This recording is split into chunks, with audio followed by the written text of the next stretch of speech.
et de voir l'Afrique grandir. Nous disons bienvenue encore. Merci d'avoir accepté d'être là avec nous. Alors, j'espère pour ceux-là qui ne connaissent pas plus Youth in Africa, vous pouvez consulter notre page Facebook, Instagram.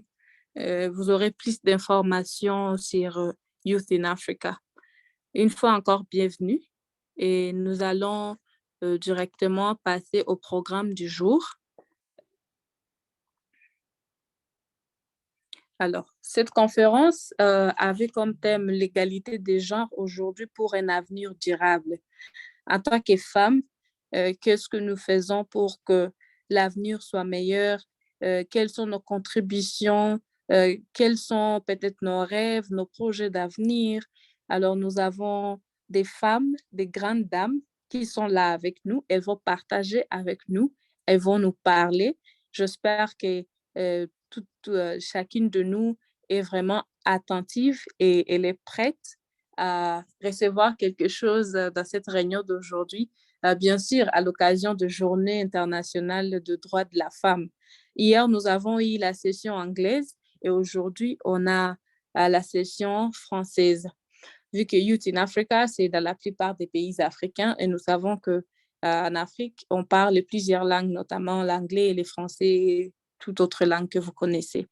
Alors, directement nous allons directement passer au programme. On va inviter nos panélistes qui sont là. Nous avons Madame Eklou Akwa Dozi du Togo. On aura Angela Ngoma du Congo. On aura Coach Mariam Ina du Mali, Emmanuela Salama de la RDC, Gray Marthe Nana du Burkina Faso et Guyane Akeza du Burundi. Et enfin, après leur présentation, on aura la session de questions et réponses. Et il y aura aussi la contribution de part des ambassadeurs de Youth in Africa de Tanzanie. Il y a Annie Nadej, elle est de Tanzanie. On aura aussi une intervention d'elle après la session questions et réponses. Alors, nous allons directement passer la parole à la première intervenante du Togo. D'ailleurs, elle nous a dit qu'elle n'aura pas assez de temps avec nous vu qu'elle est dans un entraînement. Alors, nous allons directement lui donner la parole. Madame Eklou, est-ce que vous êtes là?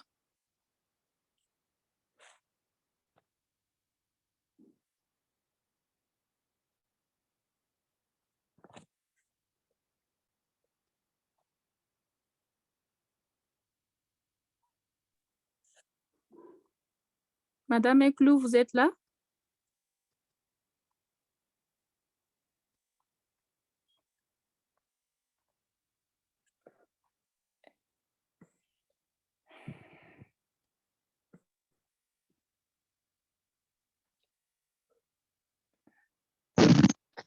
J'espère que vous m'entendez. Est-ce que vous m'entendez? Oui, je vous entends. Oui, la parole est à vous. Vous êtes la première intervenante parmi les panélistes. Alors, on vous passe la parole. Bonjour à toutes, comment allez-vous? Nous allons bien. Merci d'avoir accepté d'être là avec nous et de partager avec nous votre connaissance. Bonne célébration à mes chères sœurs. Merci beaucoup. Merci.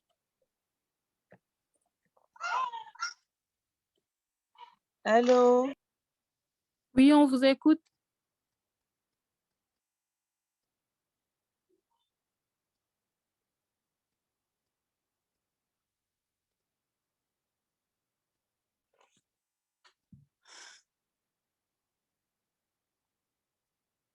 Allô?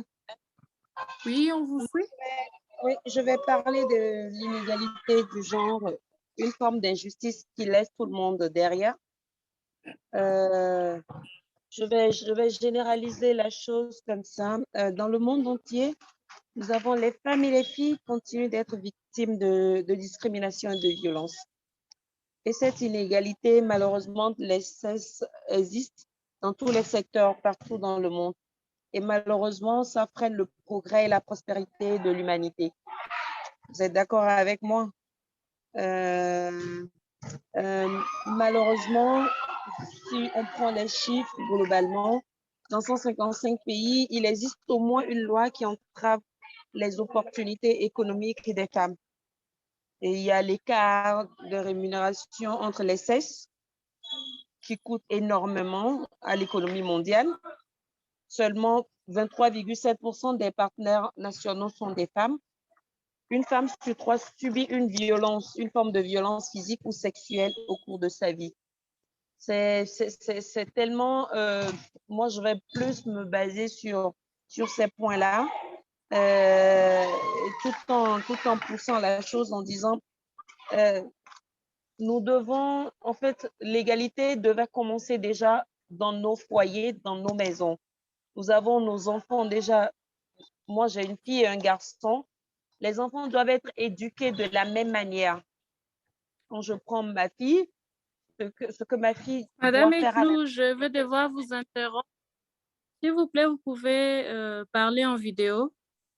Il y a les participantes qui veulent vous voir. Je ne sais pas si ma connexion me le permettra, mais je vais commencer. Si ça se coupe, on va constater. Alors, là, je disais que moi, j'ai une fille et un garçon. Et l'éducation de nos enfants, c'est-à-dire des deux sexes, doivent être pareils. On doit éduquer nos enfants, filles et garçons, de la même manière. On ne peut pas dire, toi, parce que tu es fille, tu ne dois pas faire ça. Toi, parce que tu es garçon, tu dois faire ci. Il faut qu'on donne les mêmes chances à nos enfants, déjà dès le bas âge, dès la maison, avant, avant d'aller défendre ces droits-là en, en, en, en société. Parce que ma fille, par exemple, je suis à la cuisine, ma fille est avec moi. Normalement, je suis à la cuisine, mon garçon aussi doit être avec moi. Ils doivent avoir les mêmes éducations. On ne peut pas dire, toi, tu es fille, parce que tu es fille, tu ne peux pas aller jouer au ballon. Moi, je suis à l'entraînement actuellement. Ma mère ne m'ayant pas permis de jouer avec les hommes, par peur aussi, pour cette histoire de violence. Mais je me suis imposée pour pouvoir obtenir la permission dès le bas âge pour pouvoir faire partir des jeunes filles qui contribuent au développement du sport. Donc, moi, je dirais que la chose, il faut qu'on commence déjà l'éducation de nos enfants dès la maison. Après, maintenant, dans nos sociétés, on éduque tous ceux qu'on a, tous ceux qui sont là. Moi, je suis au boulot, dans mon boulot, je suis gouvernante générale. J'ai des femmes et des hommes avec moi. Malheureusement, ce que les femmes font dans mon secteur, les hommes ne le font pas. Je ne peux pas demander à un homme de transporter un poids lourd et je ne peux pas demander à une femme de transporter, je peux demander à un homme de transporter un poids lourd, mais à une femme, je ne peux pas lui demander de transporter quelque chose de lourd. Pourquoi? Parce que on trouve déjà que la femme est de sexe faible, donc elle ne peut pas transporter. Déjà, nous, les femmes, de nous imposer, de dire, bon, j'ai cette capacité-là, je peux toutefois faire ce que les hommes font et vice-versa. Donc, moi, je pense que nous devons penser la chose autrement dans nos maisons et en plus dans nos sociétés, dans nos secteurs d'activité, là où nous travaillons, et puis quitte à plus tard de pouvoir l'étendre dans les zones rurales, ainsi de suite. Donc, c'est en quelque sorte ce que je pense de la chose. Mais nous ne pouvons pas aussi non plus parler, je suis sur les deux cas, nous ne pouvons pas parler d'égalité. Moi, je prône toujours la complémentarité. Ça, c'est quand ça va dans les foyers. On ne peut pas parler de l'égalité du genre, on va parler de la complémentarité. Je pense que parce que dans mon couple, il y a un certain nombre de choses que je dois faire si mon homme n'est pas là. Et quand je ne suis pas là, il faut qu'il arrive aussi, lui aussi, à faire la même chose. Donc, en quelque sorte, c'est ce que moi je pense de la chose. On parle aujourd'hui de l'égalité du genre, oui, mais depuis que le monde est monde, c'est quelque chose sur laquelle on est en train de lutter depuis et qu'on n'y arrive pas. Mais je pense que quand on parle plus de complémentarité, on arrivera à une bonne solution, à une bonne évolution. Et il faut qu'on donne aussi la chance à nos sœurs dans les grandes prises de décision parce qu'elles n'existent pas. Elles n'existent pas. Il y a des métiers. Moi, je suis gouvernante générale. Un homme qui est gouvernant général, il est vu bizarrement. Maintenant, la chose a commencé par être acceptée, mais pas vraiment encore. C'est pas encore féminisé. Il y a des secteurs qui sont féminisés. Il y a d'autres qui ne le sont pas. C'est tout un travail de longue haleine. Donc, déjà, commençons dans nos maisons, d'abord, par éduquer nos enfants de la même manière et quitte à ce que ça s'accentue sur la société. Merci.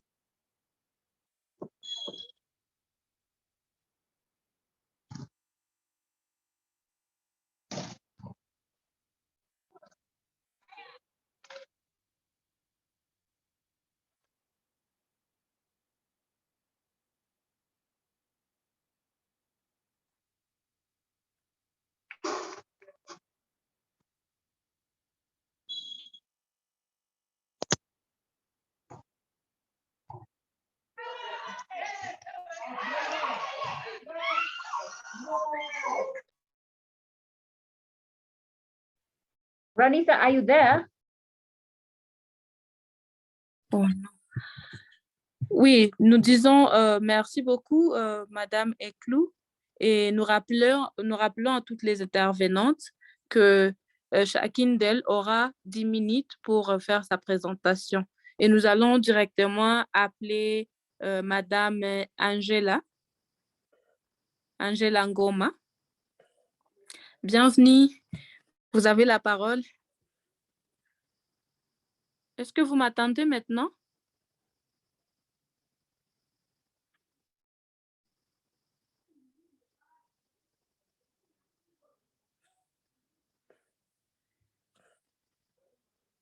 Oui, Madame Angela, est-ce qu'elle est là avec nous?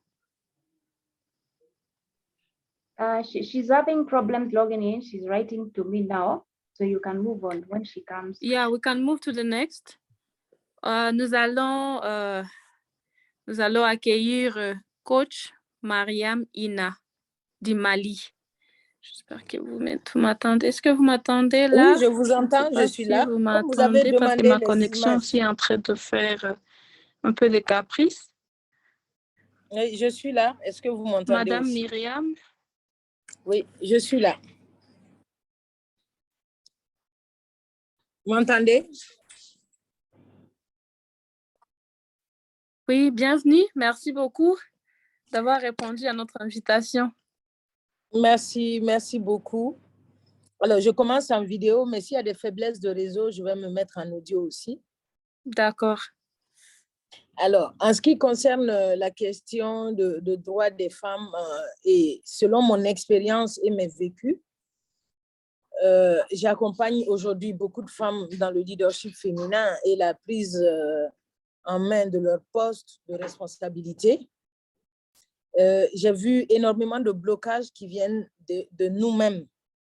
Et donc, dans mon métier, ce que je fais, c'est d'essayer de les accompagner à dépasser elles-mêmes leurs propres blocages. Alors, c'est vrai, la société n'est pas complètement étrangère à ces blocages-là parce que très jeune, on entend beaucoup de pensées limitantes sur nous-mêmes et ces pensées limitantes finissent par devenir notre réalité. Et c'est cette réalité que nous reproduisons quand nous ne nous sentons pas capables. Donc, pour moi, la première chose, c'est de nous sentir capables nous-mêmes, de faire les choses que nous avons envie de faire. Et c'est pourquoi je dis à la plupart des femmes, est-ce que vous vous donnez la permission de vouloir de grandes choses? Parce que indépendamment des droits qui sont dans les nations, indépendamment des croyances des gens, indépendamment de notre éducation, dès qu'une d'entre nous se donne vraiment la permission de réussir, il n'y a aucune barrière. La preuve est qu'à travers le monde, certaines ont réussi sur le plan politique, d'autres sur le plan de l'entrepreneuriat, d'autres sur beaucoup d'autres plans. Et même les métiers dits, les métiers pour des hommes, dès qu'une femme est décidée, elle le fait. Aujourd'hui, je connais des femmes qui conduisent des camions, qui conduisent des machines de travaux publics, qui font du taxi. Et donc, pour moi, le travail le plus important, c'est le travail du mindset que nous-mêmes, nous devons faire pour nous. Et éventuellement, aider aussi nos sœurs, nos filles, en donnant l'exemple. Et l'exemple, vraiment, c'est tous les jours qu'on donne l'exemple en poussant les limites. Et encore une fois, aujourd'hui, on a des institutions qui sont prêtes à ouvrir la main, les bras aux femmes. Mais c'est à nous de faire le pas et encore une fois, de commencer par désirer aller loin dans notre vie, commencer par vouloir s'imposer, commencer par vouloir réussir.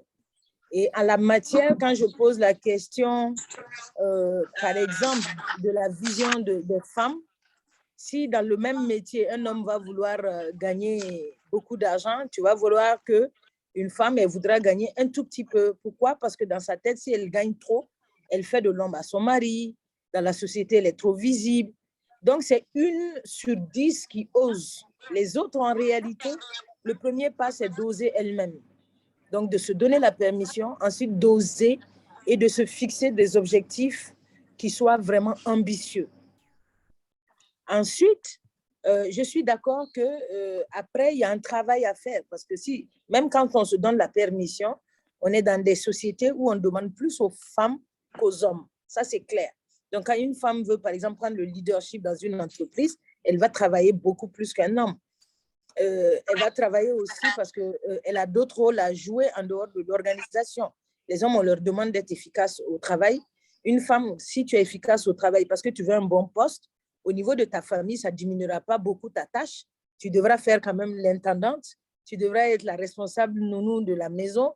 Tu devras t'occuper de tous les rôles sociaux que tu dois jouer. Et en Afrique, on le sait, il y a même la belle famille à gérer. Donc, c'est l'ensemble de toutes ces responsabilités qu'il va falloir gérer, en plus de pouvoir être ambitieuse. Donc, ça nous demande d'être plus rigoureuse si on veut réussir. Ça nous demande d'être rigoureuse dans notre gestion du temps. Ça nous demande d'être rigoureuse dans notre gestion des finances, d'avoir plus confiance en nous. Et ça nous demande une gestion de l'humain parce que tout ça, il faut le faire parfois avec un partenaire, il faut le faire avec des enfants, avec un temps beaucoup plus précieux que les autres. Donc, ça demande pour moi qu'on déploie beaucoup de talent. Mais la bonne nouvelle, et je me suis rendu compte de ça en faisant cette pratique avec beaucoup de femmes, c'est qu'on a aussi des atouts pour pouvoir faire ça. Et ces atouts-là sont spécifiquement liés à notre façon de fonctionner. Est-ce que c'est biologique? Est-ce que c'est inné ou c'est acquis? Parce que la société nous a toujours donné beaucoup de responsabilités. Par exemple, les femmes sont multitâches. Donc, on arrive à jongler sur 2, 3 choses à la fois sans problème, le doigt dans le nez, comme on dit. Et donc, ça, c'est un atout que nous avons. Et nous avons beaucoup d'autres atouts. Nous sommes très minutieuses. Nous avons beaucoup d'empathie. Et c'est tout ça qui fait que quand une femme veut réussir, en plus de tous ses autres rôles, en réalité, et qu'elle est vraiment, elle a débloqué et son mindset, il n'y a pas de barrière. Donc, pour moi, je me bats, je le dis souvent, je ne me bats pas pour les droits des femmes. Je me bats pour leur propre confiance en elles, leur liberté financière et voilà, leur bien-être. Et quand une femme arrive à conquérir ça elle-même, elle n'est pas freinée par la société, elle n'est plus freinée par les gens et elle arrive à tenir son rôle et à pouvoir aller conquérir vraiment les succès qu'elle a envie de conquérir. Je suis bien d'accord qu'il y a des pays où les lois n'arrangent pas, mais encore une fois, aujourd'hui, moi, je pense qu'on est des citoyens du monde. Hein. Si moi, je dois vivre aujourd'hui dans un pays où on m'empêche d'exercer le rôle que je veux, je n'aurais aucun problème à le quitter, à aller dans le pays d'à côté et à vivre ma vie. Parce que pour moi, c'est de ça qu'il s'agit. On se battra toujours pour changer les lignes, pour repousser les lignes. Mais encore une fois, quand on a envie d'y arriver et qu'on a le bon état d'esprit, on peut y arriver facilement. Et à la matière, tous les jours, il m'est arrivé d'accompagner des femmes qui avaient de la peine à conquérir la place de leader, la place de manager dans les grandes entreprises. Mais dès que voilà, elles arrivent à travailler sur elles-mêmes, à travailler sur leur état d'esprit, parfois ça suffit. Parce qu'à la base, elles ont les mêmes compétences, elles ont les mêmes talents, elles ont les mêmes savoir-faire. Et donc, le reste, ça s'est passé vraiment dans les carcans. Et les carcans, elles les débloquent quand elles ont débloqué. Alors, les gens autour, parfois, ont des préjugés. Mais chaque fois qu'on sait débloquer nous-mêmes, on est parti au-delà des préjugés. Moi, je suis dans un métier un peu d'homme, quelque part, parce que dans le coaching professionnel, surtout vers les entreprises, on a tendance plus à faire confiance aux collègues masculins parce qu'on se dit, voilà, il fait office d'autorité. Quand tu es une femme et que tu prétends venir manager les patrons de grandes entreprises, ils se disent toujours, ah, la bonne dame, est-ce qu'elle peut m'apporter quelque chose? Mais tous les jours, je me fais un point d'honneur à repousser les limites de ça et à montrer que, voilà, je peux tenir mon rôle. Et chaque fois que je le tiens, je me dis, c'est une victoire aussi pour les autres. Voilà un peu ce que je voulais partager avec vous.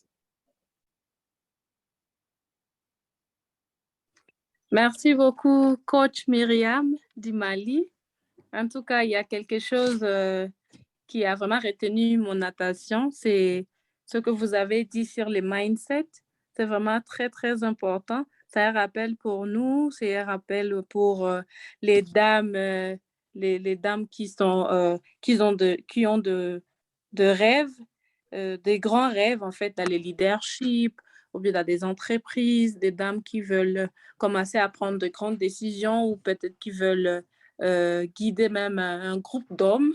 En tout cas, si vous vous sous-estimez, c'est vraiment c'est un chemin d'échec qui commence pour vous. Mais si vous avez un mindset qui est positif, en fait, vous allez arriver même au-delà de ce que vous croyez faire.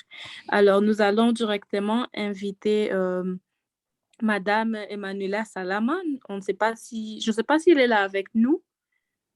On pourra revenir chez Madame Angela Ngoma après elle, si du moins elle sera déjà prête à nous joindre. Je ne sais pas si elle est déjà là avec nous.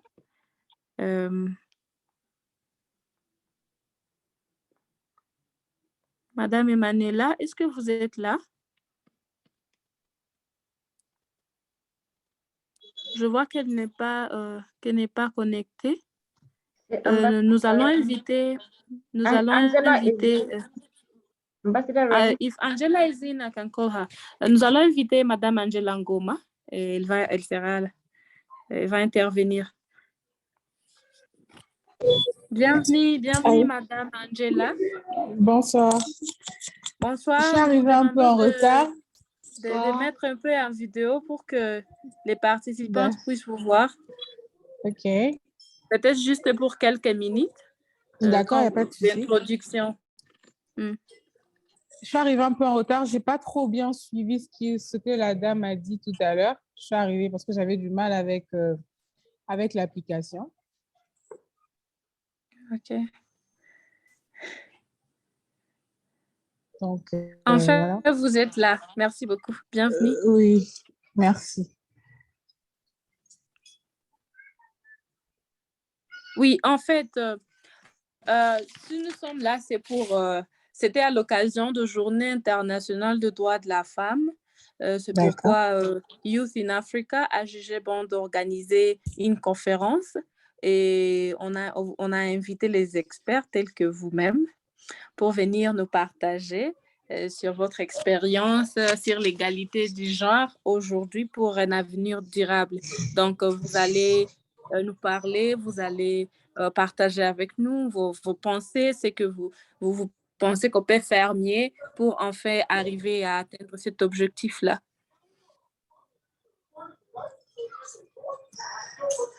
Dans ce sens-là, moi, personnellement, déjà dans le secteur d'activité où je suis, comme ce que la dame disait tout à l'heure, on a l'impression que les femmes, au fait, ont besoin de donner beaucoup plus d'efforts que les hommes. Moi, par exemple, je suis gestionnaire de stock. J'ai un autre collègue qui est gestionnaire de stock. Mais moi, c'est à peine si on me voit, au fait. Mais alors qu'on fait le même travail. Personnellement, je pense que normalement, les choses sont censées se faire telles qu'elles sont là. on est censé être égal, mais d'un côté, je me dis que se faire accepter à ce niveau-là sera possible, oui, mais j'ai l'impression que ça ne sera pas très, très possible pour l'instant. Parce qu'on doit fournir beaucoup plus d'efforts que les hommes dans la société. Et maintenant, quand toi, la femme, tu fais le gros bras, tu veux t'imposer, bah, les gens, ils te jugent mal en quelque sorte. C'est un peu dans ce sens-là que moi, je vois les choses. Femme battante maintenant, là, c'est vrai que tu es battante, mais après, au final, tu te retrouves seule. Après, au final, tu n'as plus de temps pour toi, tu n'as plus de temps pour ta famille, tu n'as plus de temps pour ceci, cela. Donc, voilà un peu mon point de vue de ce côté-là.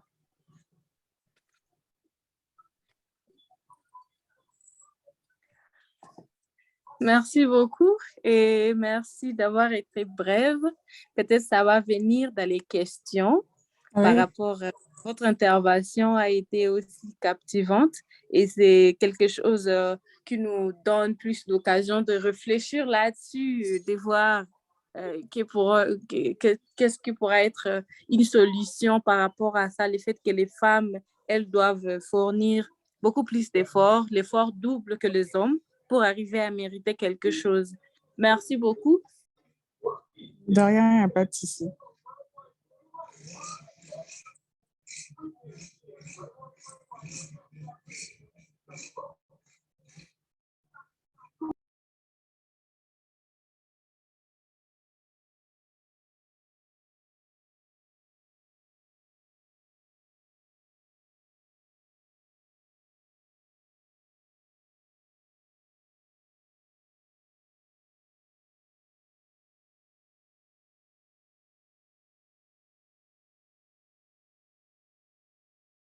Nous allons directement passer à Madame Nana.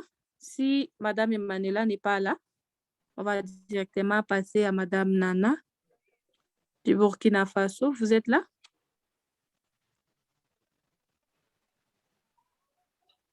Oui, bonsoir. Je ne sais pas si vous m'entendez. Nous disons bienvenue, bienvenue. Merci d'avoir répondu oui à notre invitation et merci d'avoir accepté et de venir partager avec nous votre expérience. Vous avez euh, au maximum 10 minutes. OK.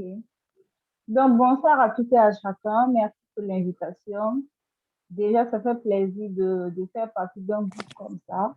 C'est la première fois que j'entends parler de votre groupe. Il y a, je pense, et c'est déjà un plaisir de pouvoir contribuer à quelque chose sur le développement de l'Afrique. Pour le thème du 8 mars, pour moi, le 8 mars, c'est une halte à la reconnaissance et sacrifice des femmes africaines, euh, à l'acceptation des acquis, des droits que nous avons déjà et aussi à planifier pour les luttes à venir. Je vais prendre peut-être le cas de mon pays, le Burkina. Je dirais peut-être que les femmes africaines en général ont presque les mêmes problèmes parce que nous avons les mêmes problèmes de pesanteur socio-culturelle, nous avons les mêmes problèmes d'éducation, nous avons les mêmes problèmes d'insertion professionnelle, nous avons les mêmes problèmes de leadership féminin. Mais je dirais en fait que dans mon pays, habituellement, les femmes sont un peu averties. Et je dirais que ce qui fait le problème ici, les femmes sont très travailleuses, elles se battent, il y a au moins ce minimum de leadership que les femmes ont. Et ici, les femmes tiennent vraiment les ménages. Mais le problème que nous avons ici, c'est vraiment le problème de l'éducation. J'ai suivi pour la première intervenante, la dame qui parlait en fait de l'éducation. Je suis vraiment écœurée et souvent je me pose des questions. Il est vrai qu'aujourd'hui, je ne suis pas encore maman, mais je me pose des questions en fait. Pourquoi ce sont les femmes habituellement qui tiennent le rôle d'éducatrice dans les foyers, mais qu'à la grande surprise, ce sont les mêmes femmes en fait qui sont à la base de l'éducation. Mais à la grande surprise, on voit que l'éducation pose un problème. Alors, je me demande, le problème se situe à quel niveau? La dame a pris l'exemple en fait de ses enfants en disant que pour elle, normalement ou en principe, quand elle est à la cuisine, elle doit inviter son garçon ou sa fille aussi à venir à la cuisine. Ça ne devrait pas forcément être sa fille parce que le garçon doit aller forcément jouer au ballon. Je suis parfaitement d'accord avec ça. Parce que moi, je me dis que la base, c'est vraiment l'éducation. Peu importe ce que les coachs, peu importe la volonté en fait d'une femme, quand le socle, quand on dit l'éducation, la famille, c'est vraiment la base en fait. Et quand chez toi, quand l'éducation cause un problème, c'est un problème de fond. Et pour moi, ici, c'est vraiment interpeller les femmes et surtout les mamans à aller dans le sens de l'éducation égalitaire.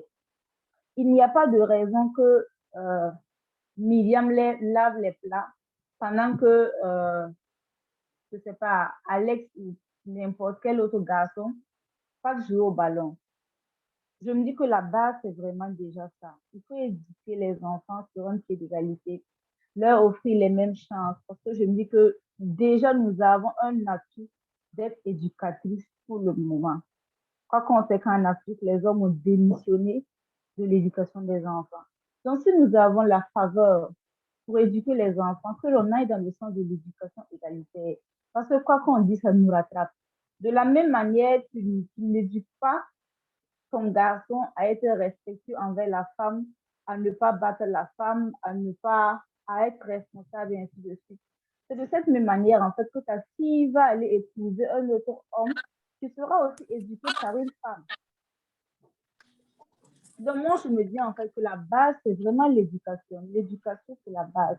Que les femmes y mettent un point d'honneur pour éduquer les enfants et surtout les hommes.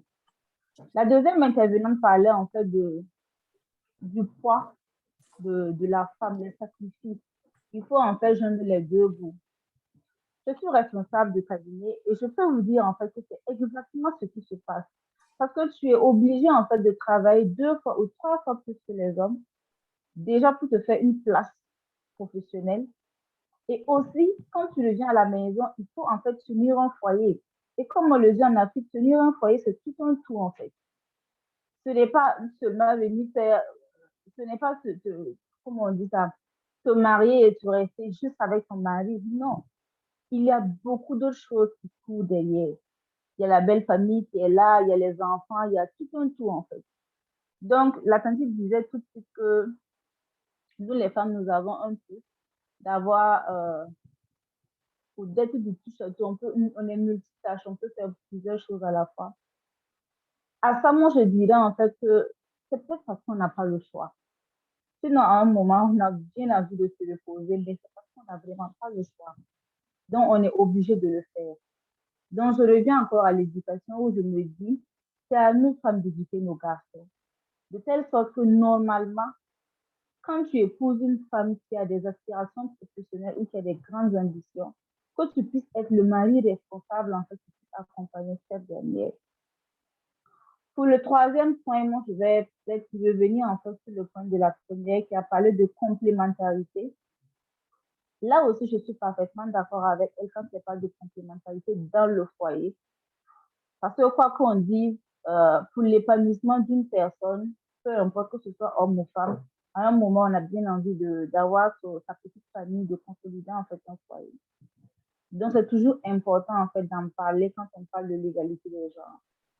Pour complémentarité, pour moi ici, toute personne doit être responsable.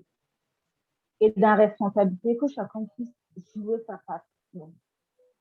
De la même manière, en tant que femme, on nous apprend à tenir le foyer, à nettoyer la maison, à exécuter les tâches ménagères, à faire la cuisine et ainsi de suite. Et que quand on éduque, par exemple, l'homme à être responsable, celui qui est le pourvoyeur, celui qui donne l'argent et ainsi de suite. Le vrai problème, c'est qu'aujourd'hui, les temps sont révolus. Nous ne sommes plus à la même période où maman est à la maison, papa sort chercher l'argent et quand il revient, c'est lui qui gère. Habituellement, c'est lui qui fait la scolarité, c'est lui qui fait ceci, qui fait cela. Je reviens toujours dans le cas de mon pays. Moi, je dirais en fait qu'ici, si on va prendre 80% des femmes, elles tiennent les deux rôles. vous allez voir des femmes qui se battent, celles qui scolarisent leurs enfants, celles qui prennent soin du foyer. Le monsieur est juste là pour être là. Pourquoi on doit donner en fait des droits ou pourquoi juste être homme nous donne des facilités et une vie merveilleuse comme ça. Et je vous dis, lorsque les temps sont révolus, les temps sont vraiment révolus en fait, dans le sens où normalement, quand on parle de complémentarité, moi, c'est ma conception des choses. Je dis toujours, de la même manière, mon mari et moi, on ne peut pas avoir le même métier. On a le même salaire. Tu veux, par exemple, que lorsqu'on paye une parcelle ou lorsqu'on paye quelque chose, que l'on fasse 50-50, parce que les hommes d'aujourd'hui aussi ne sont pas des femmes qui ne peuvent rien apporter financièrement. Et comme on le dit, le monde est économique. Si dans le temps, les hommes avaient le pouvoir, ou disons, les hommes ont le pouvoir de faire tout ce qu'ils veulent, c'est parce qu'ils avaient en fait le monopole de l'économie. Et quand on regarde, même culturellement ou peu importe, on voit toujours en fait que avant, au moins quand il n'y avait pas de monnaie ou quand il n'y avait pas vraiment une grande économie en Afrique, les terres appartenaient aux hommes. Et on voit qu'aujourd'hui, la terre, c'est une richesse. Donc, de la même manière, on dit toujours que le monde est économique. C'est la personne qui a l'économie qui a le pouvoir. Donc, aujourd'hui, nous aussi, nous devons aller dans le sens de chercher la puissance économique, de chercher une stabilité financière. Et la dame, la petite disait en fait que peu importe, il faut que les femmes aient vraiment un bon mindset, on doit être épanoui, on peut pour avancer ou pour avoir un leadership. Oui, mais moi je dis toujours en fait, peu importe ta mentalité, peu importe ce que tu as vraiment envie de faire, la base, il faut vraiment bien éduquer, il faut avoir de grandes ambitions. Et je ne pense pas que qu'il y ait des limites aux grandes ambitions. Les seules limites que nous avons actuellement, ce sont les pesanteurs socioculturelles. Mais à un moment, nous devons en fait éviter ou dépasser ça par l'éducation que nous allons donner à nos enfants. Je pense que je vais m'arrêter là avec les questions que je vais revenir. Merci. Merci beaucoup, Madame Nana. Merci d'avoir partagé avec nous votre expérience telle que vous l'avez souligné. Vous avez mis vraiment un accent sur l'éducation. Donc, l'éducation par rapport au genre, nous comprenons que c'est... We can't see you. OK. Je disais, l'éducation par rapport au genre, nous comprenons que ce n'est pas seulement pour les hommes, mais ça doit être aussi pour les femmes, du fait qu'elles doivent avoir confiance en elles. Elles ne doivent pas se dire qu'elles ont des limites pour avoir des grandes ambitions. Donc, en tant que femme, vous pouvez aussi avoir des grandes ambitions et il n'y a rien qui pouvait vous arrêter à avoir des grandes ambitions. Vous devez juste avoir à côté de vous des personnes qui vous appuient pour arriver en fait à réaliser vos rêves, à réaliser vos grandes ambitions. Et nous disons merci beaucoup à Madame Nana. Nous allons directement appeler Madame Emanuela Salama. Bienvenue, Madame Emanuela Salama. Je pense qu'elle est là cette fois-ci.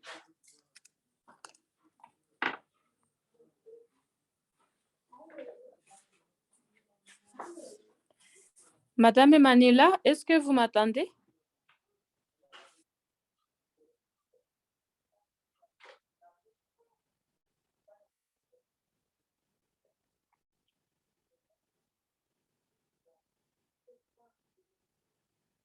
Madame Emanuela, vous êtes là? Il nous reste seulement 2 panélistes pour intervenir, Madame Emanuela et Madame Guyane Akeza. Je pense en attendant qu'elle puisse s'apprêter, on pourra directement appeler Madame Guyane. Vous êtes là? Oui, je suis là. Bienvenue, merci beaucoup d'avoir accepté de partager avec nous aujourd'hui votre expérience. Nous allons vous demander je suis là. d'ouvrir la vidéo pour que les participantes puissent vous voir. J'ai fait, mais avec la connexion, c'est grave. En fait, à chaque fois que j'ai tenté, ça se coupe. Madame Je ne sais pas si Liane je peux du parler Burundi, et essayer bienvenue. après. Oui, merci. Euh, je disais qu'avec la vidéo, je vais réessayer pour voir, mais à chaque fois que j'ai tenté, ça se coupe. La connexion est très médiocre.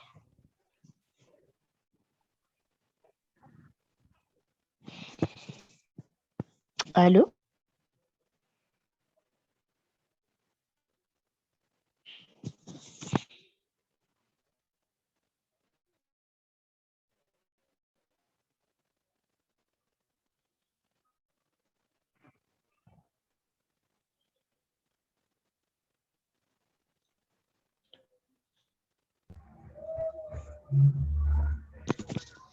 Euh, allô? Oui, continuez. Je disais que ce qui entrave l'égalité du genre dans nos sociétés, je veux parler du cas du Burundi, ce que nous rencontrons souvent sur terrain. À la base, ce qui entrave l'égalité, c'est l'éducation, comme elles l'ont déjà mentionné. Chez nous, on observe des parents qui éduquent des enfants de manière différente, en encourageant la fille à s'intéresser aux tâches ménagères, ce qui n'est pas mauvais pour si on prône la complémentarité, mais le problème, c'est que on encourage seulement la fille à s'intéresser à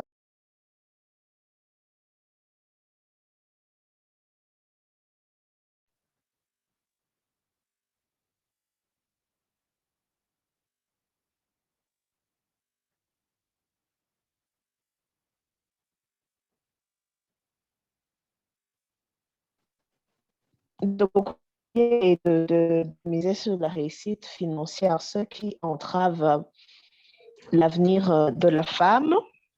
Parce que à part l'éducation, on voit aussi les mœurs, la culture. Par exemple, chez nous,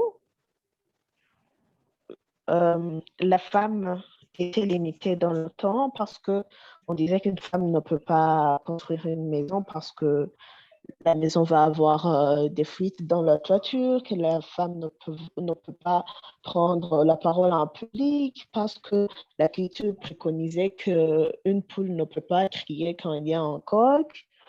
Euh, Par exemple, jusqu'à maintenant qu'une femme ne peut pas traire une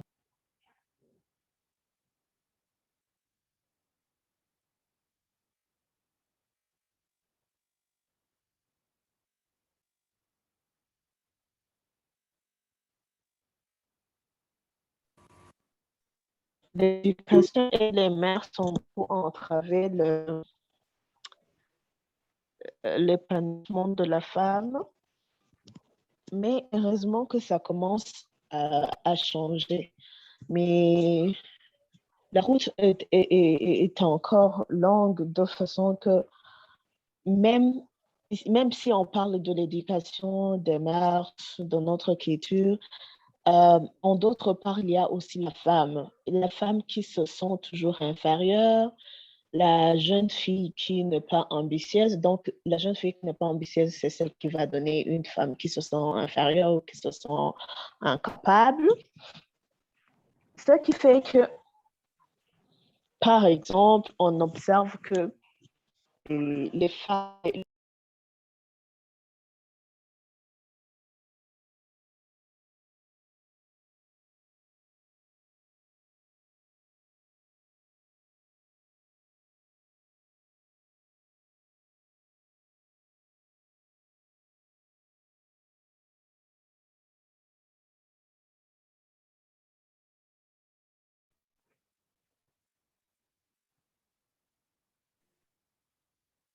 À, à, à 15 heures?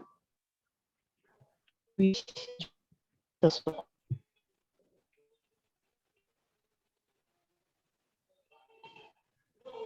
allô, vous m'entendez? Oui, nous vous attendons. Moi, je suis déjà là. Je ne sais pas si vous m'attendez. Bon, oui, oui. Bon, je disais que la femme, elle aussi, se limite dans ses ambitions parce qu'on observe des filles qui n'aiment pas faire de longues études, on observe des femmes qui, lorsque elles ont une occasion de demander quelque chose, par exemple, dans des institutions financières, ne demandent que des microcrédits toujours, comme s'ils demandaient beaucoup plus.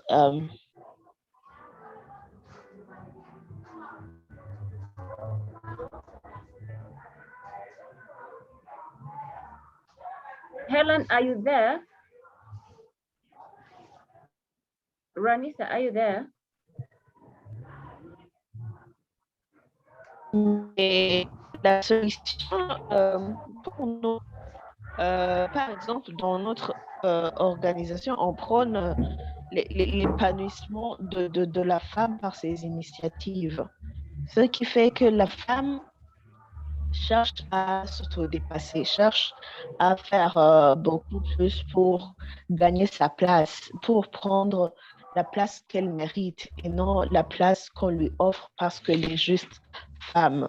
Mais aussi, une autre solution qu'on préconise, c'est de demander aux femmes modèles et influenceuses de servir de modèle aux jeunes filles pour que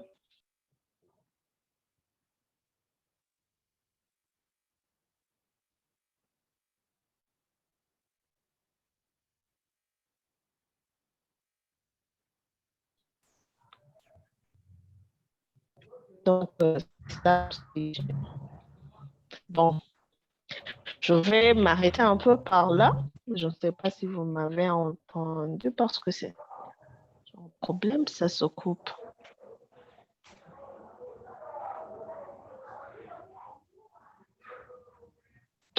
Okay. Donc, je disais qu'une autre solution, c'est de demander aux femmes modèles, aux femmes influenceuses, de servir de modèle aux jeunes filles pour que ces dernières puissent rêver grand, puissent avoir de l'ambition pour donner, parce qu'on sait qu'une fille forte, une fille ambitieuse, une fille éduquée donne une femme forte.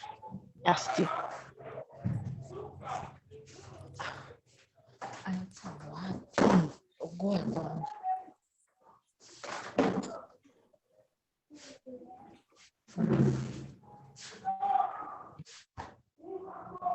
Ranisa, are you there? Ite quando? Ite a quindi?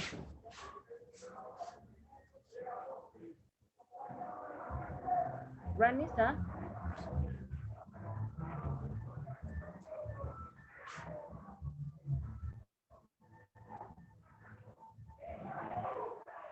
I think, Ambassador Ushindi, can you hear me?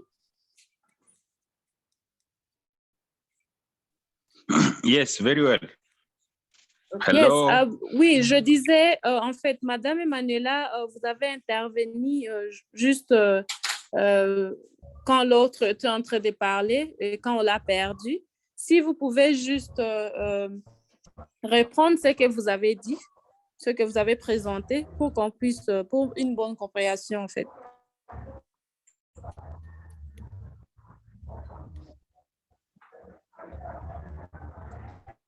Ok. Vous m'écoutez? Oui, oui, on vous écoute. Allô?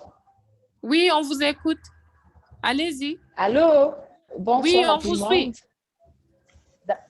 D'accord, d'accord. Merci. En fait, je vais placer aussi le mot par rapport au thème que nous allons décortiquer.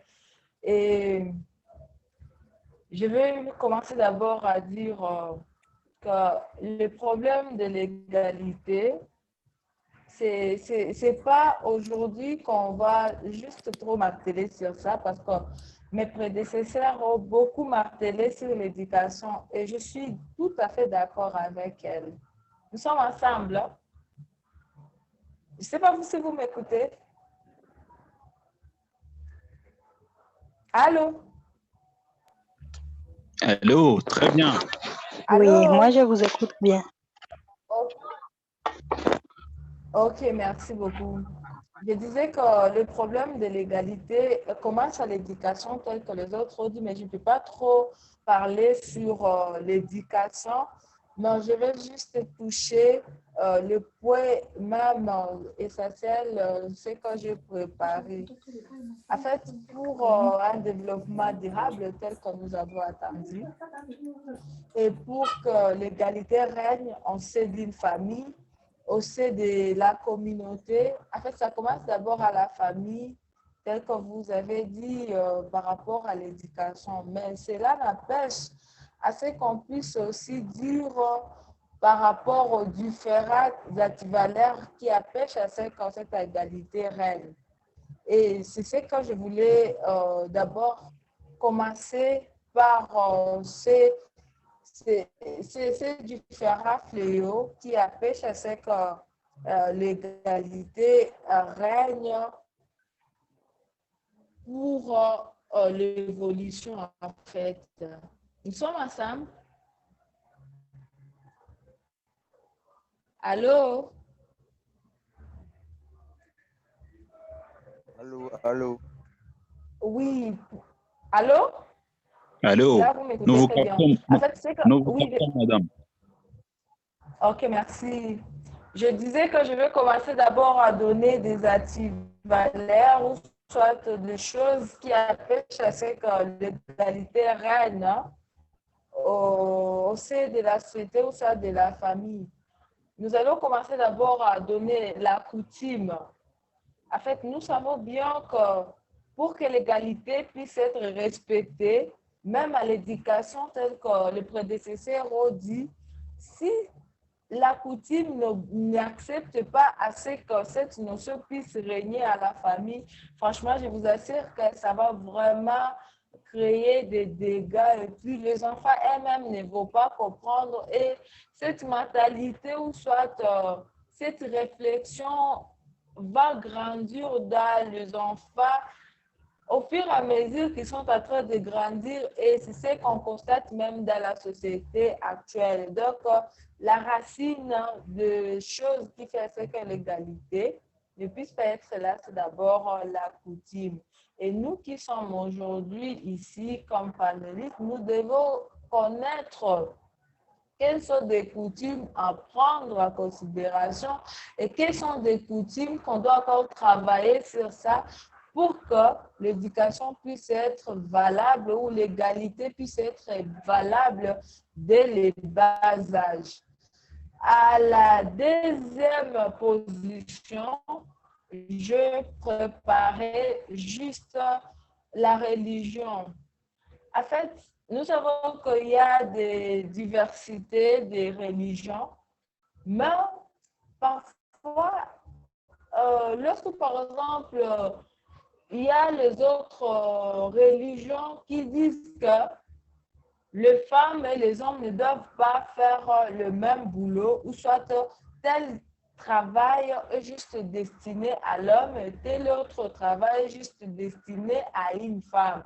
Or, ce ne sont que des stéréotypes. Nous allons savoir qu'il n'y a pas de travaux qui sont destinés aux hommes et il n'y a pas de travaux qui sont destinés aux femmes. Tous les travaux sont les mêmes, surtout dans les cadres professionnels.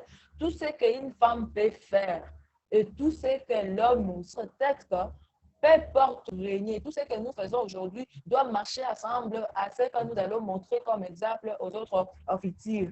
Et autre chose, c'est aussi ce que nous avons préparé, c'est l'analphabétisation. En fait, pour arriver à faire comprendre, soit à comprendre que l'égalité est très importante dans la vie, à nous qui sommes êtres humains, nous devons apprendre aussi que l'analphabétisation doit être aussi parmi les fléaux qui peuvent freiner l'égalité et nous n'allons pas aboutir à un développement durable. Je vais m'expliquer par là en disant que je vais encore accompagner les prédécesseurs qui ont parlé de l'éducation. Si, par exemple, les enfants n'ont pas étudié, si les enfants n'ont pas eu l'opportunité de partir donner leurs idées pour continuer, pour réfléchir ensemble avec les autres sur le bas des écoles, franchement, les enfants ne vont pas connaître le sens de l'égalité. Donc, tout tourne toujours autour de l'éducation telle que vous avez commencé. Mais moi, je commence d'abord à donner quelques fléaux qui empêchent à ce que l'égalité puisse être là. Et autre chose, je vais dire que c'est les préjugés sur les femmes. Quand les femmes ont toujours des préjugés, cela empêche aussi à ce qu'elles puissent avoir des décisions sur elles-mêmes. Si, par exemple, une femme a son boulot, a signé un contrat, veut travailler un boulot que son disant, les gens disent que c'est le boulot des hommes. Je peux dire conduire le véhicule ou soit conduire le genre d'asile organisation. Les gens disent que c'est une femme.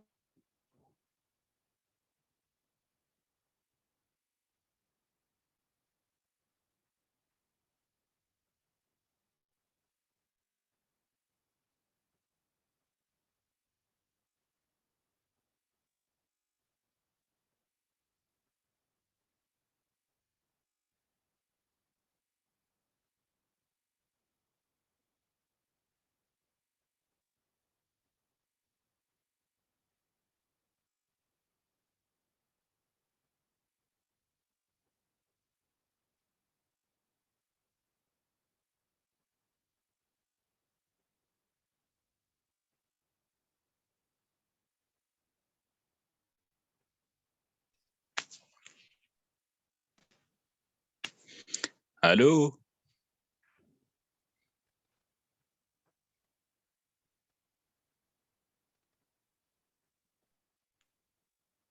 Allô, bonsoir.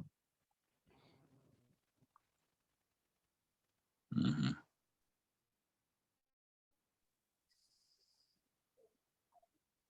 Allô? Oui, apparemment, on a perdu Madame Emanuela. On ne sait pas si elle est là avec nous.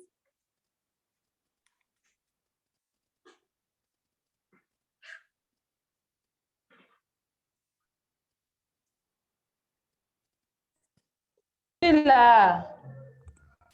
Oui, on vous écoute. Vous étiez juste en train de chuter, on vous écoute. Ok, je suis là. Maman, je suis désolée. Exactement. Je disais je ne sais pas si j'avais combien de minutes. Vous ne m'avez pas dit par rapport à mes minutes. Je peux quand même continuer. Et je disais aussi par rapport à la société elle-même, et je vais citer par la femme elle-même. En fait,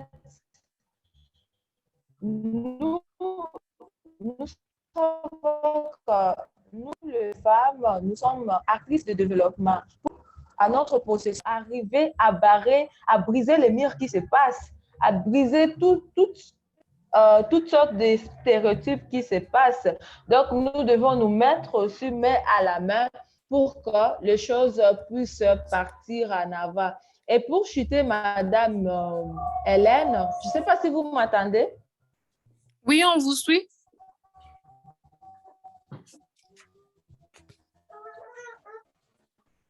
Ok, merci. Et pour chuter, je commence d'abord à donner des fléaux et maintenant je peux quand même aboutir à quelques qualités que je vais juste dire pour le terme d'aujourd'hui, développement durable. Nous, les femmes, nous avons des grands rôles à jouer pour que le développement soit exactement durable et que l'égalité puisse être exacte. Parce qu'à la première fois, nous allons dire qu'il faut que nous, les femmes, nous puissions avoir d'abord la confiance en nous-mêmes. Donc, nous faire confiance. Si nous voulons que l'égalité règne, l'égalité déjà règne, il faut que nous puissions avoir la confiance. Et quand on a la confiance à nous-mêmes, franchement, nous allons influencer toute la communauté à laquelle nous sommes entourés. Nous allons influencer l'environnement que nous sommes et l'égalité va vraiment régner. Et à la deuxième, je veux dire, pour que l'égalité règne, il faut savoir fixer aussi des objectifs. Les objectifs là, que ça soit clair. Si par exemple, j'aime que je puisse faire ça et que l'homme aussi est là, s'il s'agit de faire une compétition, s'il s'agit de postuler, il faut que je sois là pour que je puisse mettre aussi mes capacités en œuvre pour que la communauté puisse savoir qu'il y a une femme qui est là, elle est forte, elle doit combattre pour l'égalité et ça sera pour un développement hyper durable encore. Et là, je vais aussi augmenter par permettre l'échange et transmission de savoir. En fait, pour que l'égalité règne et pour qu'il y ait le développement durable, nous devons aussi avoir l'habitude d'écouter les fils des autres. Quand on se permet pour échanger avec les autres, franchement, nous devons aussi écouter ce que disent les autres. Parce que l'égalité est là. Nous voulons ce qui est l'égalité. Mais si nous n'avons pas l'idée d'écouter les autres, on ne peut pas aboutir à un bon résultat. Donc, nous devons avoir l'attitude d'écouter, d'encourager le changement. Aujourd'hui, pour que l'égalité règne, il faut que le changement aussi soit là.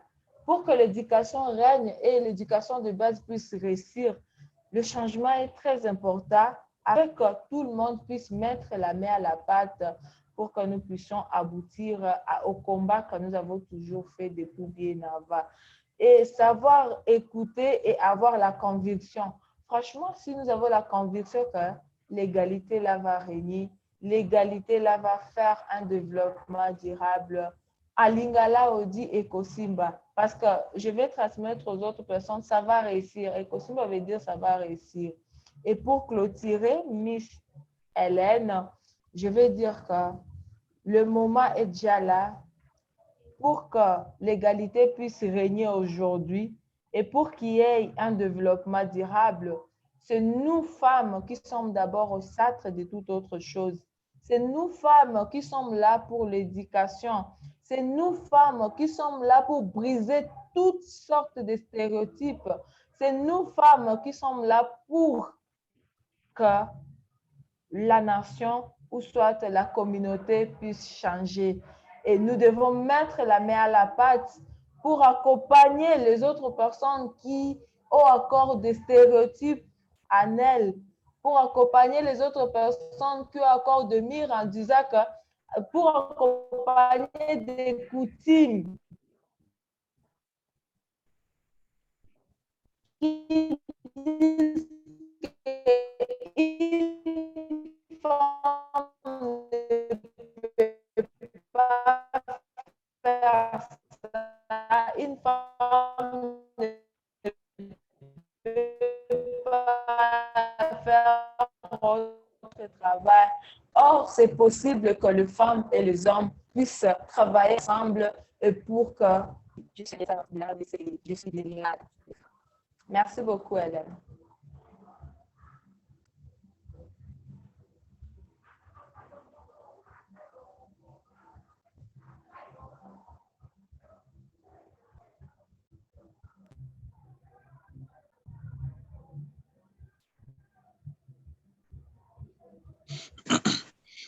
Alors, il se peut que Miss Hélène a un problème de connexion.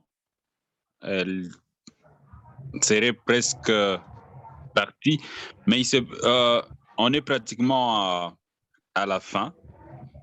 Et il est question d'une séance de questions-réponses. Je crois que nous avons pratiquement suivi les intervenantes avec beaucoup d'attention et nous les remercions sincèrement.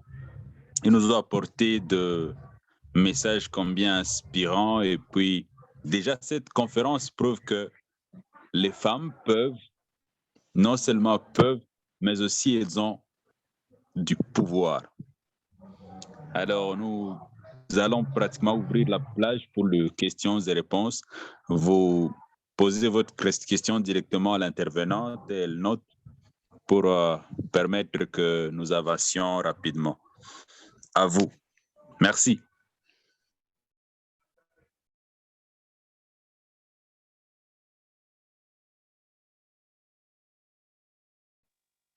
Bonsoir à tous. Vous me captez? Très bien. Merci. Je m'appelle Anouarit Maté. Je suis en RDC. J'ai une question que j'étais en train d'écouter toutes les intervenantes. Je vois presque toutes étaient en train de souligner quelque chose. C'était l'éducation, mais aussi la coutume ou bien la culture. Et Emmanuela, vers la fin, il a ajouté la religion. Je suis en train de nous demander si peut-être ce qui est encore blocage, ce n'est pas parce que nous sommes en train de faire comme si on mélange les choses. Parce que si on parle d'égalité hommes et femmes, bien sûr, ça peut être possible au cas où on applique ça seulement quand c'est au travail ou bien quand c'est dans une salle de classe, quand il faut traiter les enfants, par exemple, il ne faut pas marginaliser certains au détriment des autres. Je suis en train de demander à toutes les intervenantes presque, est-ce qu'on ne peut pas mettre une différence entre cette égalité hommes et femmes au foyer et dans les services, de telle sorte que quand on est en train d'éduquer nos enfants, nos filles, garçons, les filles comme les garçons, on leur dit que quand vous êtes à l'école, quand vous êtes en train de faire des TP ou de faire je ne sais pas quoi, vous devez vous comporter de la même manière. Mais quand il s'agit d'une fille devant son mari, on applique ce que la loi a dit. Parce que je ne sais pas si c'est quelle intervenante encore qui a dit quand il faut, dans son foyer par exemple, il faut faire quelque chose ou bien investir, acheter une chose. Et il ne faut pas pratiquement 50-50. La femme ne donne pas les 50% du bien. Souvent, c'est toujours l'homme qui donne la grande partie. Alors, et elle a souligné ça et c'était pour elle une façon de dire que c'est peut-être pas, donc l'égalité ne sera peut-être pas possible et que ça peut être maintenant la complémentarité.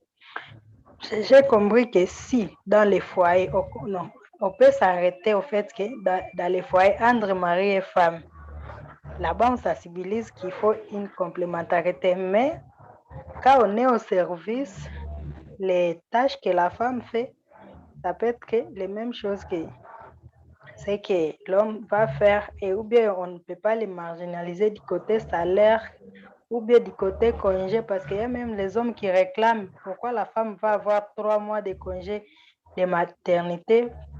Et pourtant l'homme, lui, il a seulement 1 mois par an. Bon, si une femme est mettée au monde chaque année, vous trouvez qu'elle va chaque fois travailler 9 mois et être payée 12 mois. Ce qui est une façon de marginaliser les hommes.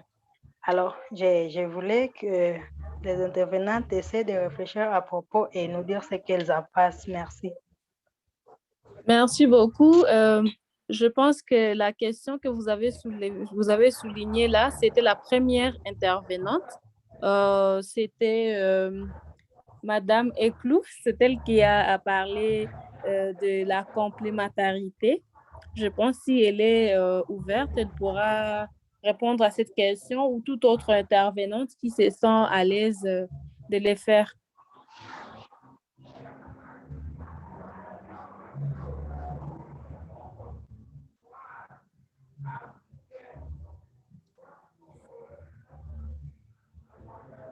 Ok, moi je peux me lancer. Hein.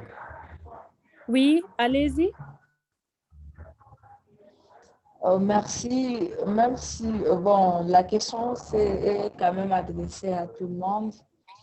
Elle veut juste savoir la différence entre l'égalité entre hommes et femmes et sur le plan du travail. Je ne sais pas si j'ai bien capté la question.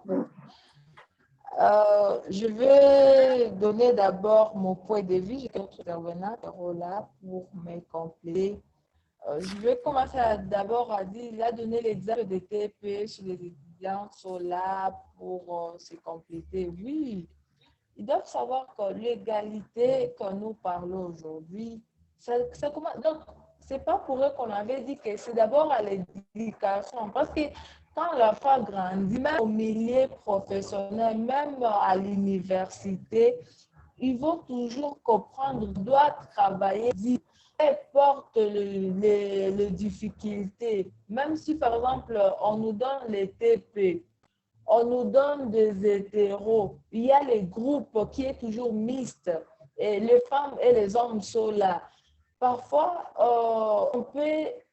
les femmes peuvent croire que ce sont les hommes qui travaillent trop, ou soit les hommes peuvent croire que les femmes donnent de l'argent. Non, nous tous, donc tout le monde est là censé de mettre son intelligence pour accomplir que les résultats de ce travail soient d'une manière positive.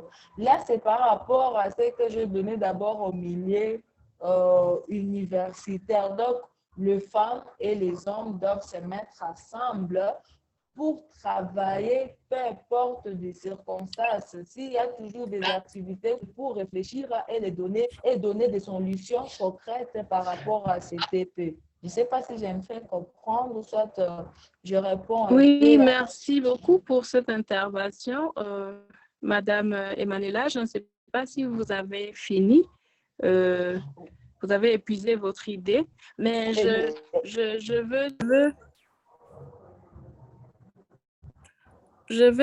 tenais juste à informer les participants que nous allons déborder un peu. Si vous pouvez juste nous donner quelques minutes de plus. Je ne sais pas si ça sera combien, mais là, on est déjà presque à la fin. On est sur les questions-réponses, mais on est déjà 20h24 minutes. Donc, pratiquement, il nous reste 6 minutes, mais on va devoir déborder un peu. Je vais demander que vous puissiez nous donner encore un peu plus de temps.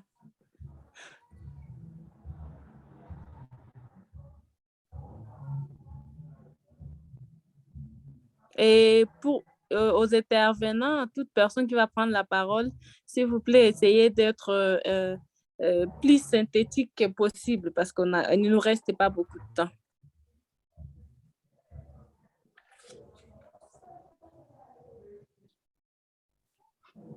Nous allons merci, Emmanuela.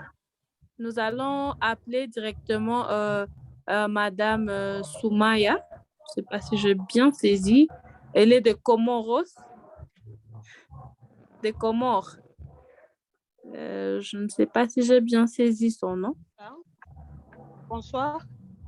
Bonsoir, bienvenue. Merci. Vous m'entendez bien? Allô?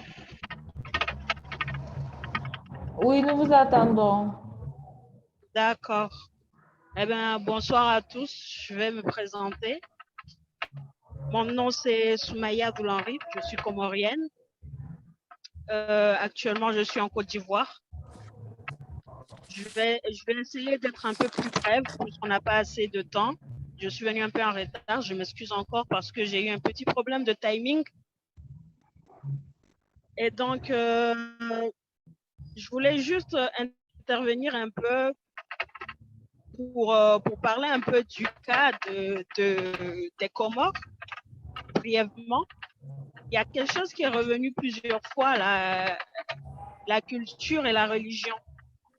Dans mon pays, c'est exactement ça qui bloque. Et vraiment, la culture, ça prend vraiment, vraiment le dessus. La femme est vraiment, vraiment pas considérée, hein, parce que nous sommes déjà un pays un peu moins développé que d'autres pays. Et la culture a encore beaucoup, beaucoup de place. Ce qui fait que la femme interdit de beaucoup de choses, si je peux dire. Moi, je vais prendre mon exemple. Moi, je suis comorienne. J'ai fait mon bac. J'ai fini. J'ai passé un concours. C'est ce qui m'a envoyé ici en Côte d'Ivoire. Et il s'avérait que je devais faire génie civil. C'est-à-dire, je devais faire des études en bâtiment, en construction. Quelque chose qui a déjà été très, très mal vu. Et même maintenant, je vous dis que même maintenant, j'ai fini et les gens pensent toujours que je vais rentrer et que je vais arrêter de travailler, je vais partir me marier. C'est-à-dire que jusqu'à maintenant, c'est comme si, bon, j'ai fait tout ça pour rien. Je vais rentrer, je vais me marier, je vais rester à la maison et m'occuper de mon mari. Et pour ceux qui posent les questions, j'aimerais juste dire que c'est à nous, en fait. Si nous-mêmes, nous ne réagissons pas, nous-mêmes, nous ne prenons pas les choses en main, eh ben, tout ça ne pourra pas changer. Ça ne changera jamais, en fait. Si on veut attendre à ce que quelqu'un vienne intervenir pour nous, ben non, c'est à nous, en fait. Peu importe ce que les gens disent, c'est à nous de tenir tête, c'est à nous d'aller au-delà de nos rêves, d'essayer de faire ce qu'on veut, ce que l'on aime. Moi, j'ai fait technicien en bâtiment et urbanisme. C'est un métier qui est vraiment mal vu chez moi parce que ils disent que c'est un métier de garçon. Une femme ne peut pas construire, il ne peut pas gérer. Je vais donner une petite anecdote. J'avais un prétendant, quelqu'un qui devait me demander en fiançailles. Il savait que j'étais en train de faire des études de construction et tout. Et un jour, il m'a dit, de toute façon, quand on va se marier, tu ne vas rien faire. Tu vas rester à la maison, t'occuper des enfants. Et depuis ce jour, j'ai coupé court. J'ai coupé contact. Jusqu'à aujourd'hui, je ne suis plus jamais rentrée en contact avec la personne, alors que c'est une personne que notre famille avait décidé qu'on devait se marier et tout. Mais je veux dire, si moi, je veux écouter parce que c'est la famille, parce qu'on doit respecter, on doit écouter la famille, on doit faire ce que nos aînés nous disent, ben non, parce que si on accepte tout ce qu'on nous impose, nous n'irons jamais nulle part. Donc, pour celle qui avait posé la question dernièrement, là, moi, je veux dire tout simplement, c'est à nous de nous battre, c'est à nous d'intervenir, c'est à nous de réagir, surtout dans un pays en Afrique. Moi, je parle de mon cas, des Comores, c'est un pays encore où c'est très frais, la femme qui doit rester à la maison, préparer pour le mari, s'occuper des enfants. C'est quelque chose qui est encore d'actualité et c'est vraiment dommage. Donc, c'est juste ça, je ne vais pas m'éterniser, mais c'est à nous de prendre nos rêves en main, notre vie en main et de dire non, je ne vais pas rester à la maison, je vais faire ce que je veux, d'aller au-delà. Voilà, c'est ça, c'est ce que je voulais dire. Donc, je pense que j'ai fini. Hein. Merci beaucoup. Oui, merci beaucoup. Vu qu'on n'a pas vraiment, le temps n'est pas de notre côté, on va inviter directement, je n'ai pas bien saisi les noms, on va inviter Léonard. Monsieur Léonard, il va partager avec nous sa pensée du point de vue de deux hommes. Il pourra nous donner aussi ses avis et aussi répondre, intervenir par rapport à la question qui a été posée. Et les autres personnes on pourra encore recevoir 3 questions et pour clôturer. Bienvenue, Monsieur Léonard. Il est du Bénin. Bienvenue. Est-ce que vous êtes là, Monsieur Léonard? On voulait recueillir votre avis du point de vue masculin, quoi.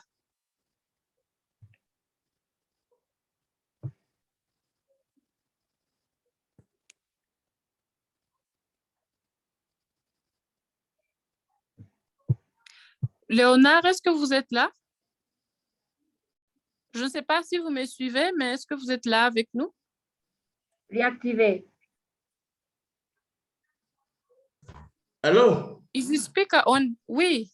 Ok, Bienvenue, Monsieur Léonard. Oui, bonsoir à tout le panel. Bonsoir. Bonsoir tout le monde. Je salue d'abord la leader, Sarah Moui. Sarah, bonsoir. J'espère que ça va. OK, très bien. Bonsoir. J'ai pris la conférence au vol de toutes les façons. J'ai pu quand même écouter quelques éléments. Et je suis fier de vous et que les femmes puissent organiser une tribune pareille pour quand même échanger, c'est important. La journée internationale de la femme, ça rentre dans le creuset des conférences du genre comme ça et c'est dans les échanges que chacune pourra prendre conscience des enjeux réels qu'il y a.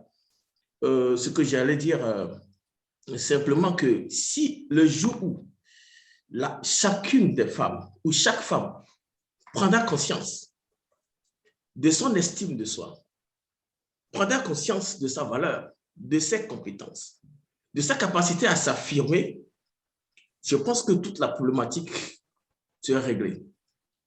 J'ai rencontré beaucoup de femmes qui s'auto-dévaluent, qui ont une faible estime d'elles-mêmes. J'ai rencontré également des hommes qui ont une faible estime d'eux-mêmes. Et je me pose la question, ce que vous vivez en tant que femme, il y a des hommes aussi qui vivent ça. Donc, le réel enjeu, on peut faire tous les discours. Les organisations internationales peuvent donner les fonds, on peut faire tous les discours. Le vrai changement commence par soi-même. Commence par la prise de conscience de soi, la prise de conscience de ses capacités, de ses potentiels. Et je vous invite, je connais bien Sarah Moïse, tous ces combats qu'elle a en train de faire. Je vous invite à vous engager également à votre propre redécouverte. Également, vous devez, à l'âge adulte, à l'âge que vous avez aujourd'hui, commencer à déconstruire certains savoirs, certaines connaissances. Nous avons reçu des influences, que ce soit au niveau de la famille, que ce soit au niveau des religions, au niveau de l'école, au niveau des médias. Il y a des pesanteurs sociologiques qui pèsent. Mais il faut que chacune des femmes puisse se dire, qui suis-je en réalité? Quelles sont mes valeurs? Quelle est ma vision? Qu'est-ce que je vais faire? Quelle est ma contribution au développement de la société? Ce n'est pas seulement se confiner dans un rôle au niveau du foyer, ce n'est pas ça. Et je vous encourage, vous ces femmes-là. Donc, continuez le combat, continuez à aider les autres femmes à prendre conscience de réels enjeux. Et les enjeux, c'est se poser un regard sur soi. Inviter chaque femme à se regarder dans le miroir et à se dire la vérité et à définir ses objectifs de vie, sa vision de vie. Donc voilà, je n'allais pas mobiliser la parole. Donc je vous encourage à prendre conscience de vos talents, de vos compétences, de vos capacités, de vos potentiels. Prenez conscience de ça et tout vous est permis. Vous pouvez atteindre tous les succès qu'il faut dans la vie, vous pouvez l'atteindre. Merci beaucoup. Merci beaucoup. Merci. Merci beaucoup, Monsieur Léonard. En tout cas, c'était des mots vraiment d'encouragement et c'était des mots qui vont réveiller la conscience de la femme, de la jeune femme, quelle que soit la position qu'elle occupe, que tu sois mariée, célibataire. En tout cas, je pense que tout et chacun de nous a quand même tiré une leçon et va prendre ça en considération. Merci beaucoup. Merci. Nous allons prendre encore 2 questions. Je pense 2 ou 3, mais on va commencer par 2. On va voir le temps que ça va nous prendre parce que là, en principe, on devait déjà clôturer notre meeting. Je pense qu'on pourra prendre 2 questions. En attendant, s'il y a celles qui ont des questions, s'il vous plaît, allez-y.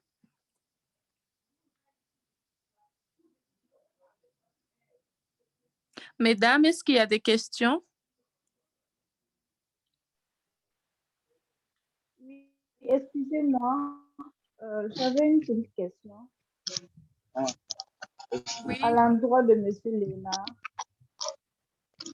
OK. Allez-y. Vous me recevez?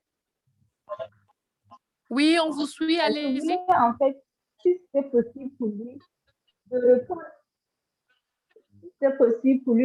à la question à la première question. que la dame avait posée. Rappelez-moi la question, s'il vous plaît. La différence entre les gens dans le foyer surtout. Vous, en tant qu'homme, quelles sont les attentes en fait qu'est-ce que vous attendez des femmes? L'égalité homme-femme dans le foyer surtout. Très bien. Bon, moi, Est-ce je qu'on conçois parle aujourd'hui. d'égalité ou on parle de complémentarité? En réalité, moi, je vais parler de complémentarité. Je vais peut-être jeter un pavé dans la mare. Les discours sur l'autonomisation de la femme. L'autonomie n'est pas en réalité l'indépendance. L'autonomie, c'est l'interdépendance.